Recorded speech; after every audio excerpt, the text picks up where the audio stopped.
అందరికీ నమస్కారము. గురు పౌర్ణమి రోజైతే వ్యాస పౌర్ణమి అని కూడా అంటారు. ఇంకా చాలామంది పిల్లలకు కానీ పెద్దలకు కానీ గురు పౌర్ణమి సాయిబాబా పాటలు ఎక్కువ వింటాము. సాయిరామ్ టెంపుల్లకు ఎక్కువ వెళ్తాం కాబట్టి ఇంకా ఇలానే మనకు అలవాటు అయిపోయింది. గురు పౌర్ణమి అంటే వ్యాసుడు కూడా వస్తాడు అని పెద్దవాళ్ళు చెప్తా ఉన్నారు. నిజంగానైతే మనం వ్యాస పౌర్ణమి అని కూడా అనుకోవచ్చు. వ్యాస పౌర్ణమి, గురు పౌర్ణమి అంటేనే గురు పౌర్ణమి. ఇలా టెంపుల్కి వెళ్ళి దేవుణ్ణి దర్శనం చేసుకొని సాయిరామ్ పాదాలకు నమస్కరించుకొని ఇంట్లో కూడా గురు పౌర్ణమి రోజైతే ఇలా మేము సాయిబాబా విగ్రహం పెట్టేసుకొని చిన్నగా అభిషేకము, అర్చన తప్పనిసరి రొట్టె ముద్దలు అయితే పెట్టాలి అని అంటారు. సాయిరామ్కు షిరిడీకి వెళ్ళినా కానీ ఒక పంతులు గారు అయితే మాకు చెప్పారు, షిరిడీకి వెళ్ళే ముందు కూడా ఈ చపాతీ ముద్దలు తీసుకెళ్ళి వేప చెట్టు కింద ఉండి భక్తులకు పంచితే చాలా మంచిది అని చెప్పారు.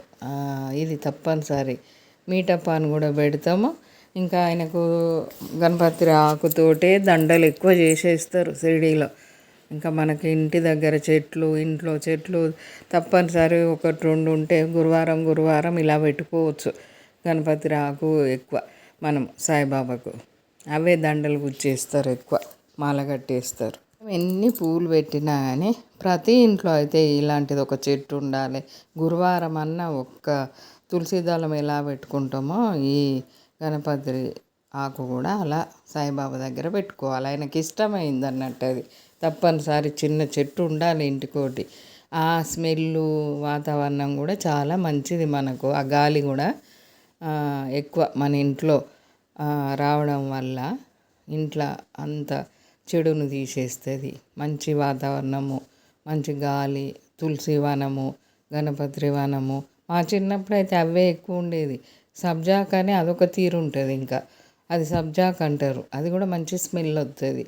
అలాంటి చెట్లు పెట్టుకోవడం వల్ల ఇంటి చుట్టూ మంచి వాతావరణం లాగా అనిపిస్తుంది.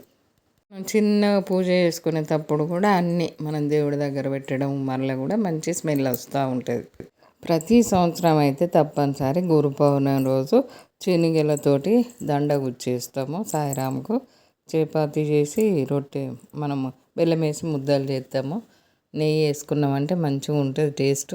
సాయిరాముకు కూడా చాలా చాలా ఇష్టమైన ప్రసాదం.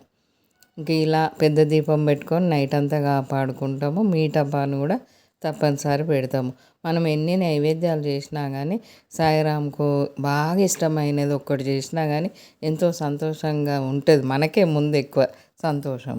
పిల్లలకి ముందు గురు ఆశీర్వాదం కావాలని వాళ్ళకి ముందు గురువు గురించి ఎక్కువ చెప్పాలి. మనం ఇంట్లో చేయడం వల్ల వాళ్ళకు కూడా తెలిసిపోతుంది. పిల్లలకు కూడా అన్ని పూజల్లాగానే ఈ పూజ కూడా చేసుకోవచ్చు ఇంట్లో మంచిగా ప్రశాంతంగా. లైక్ చేయండి, సబ్స్క్రైబ్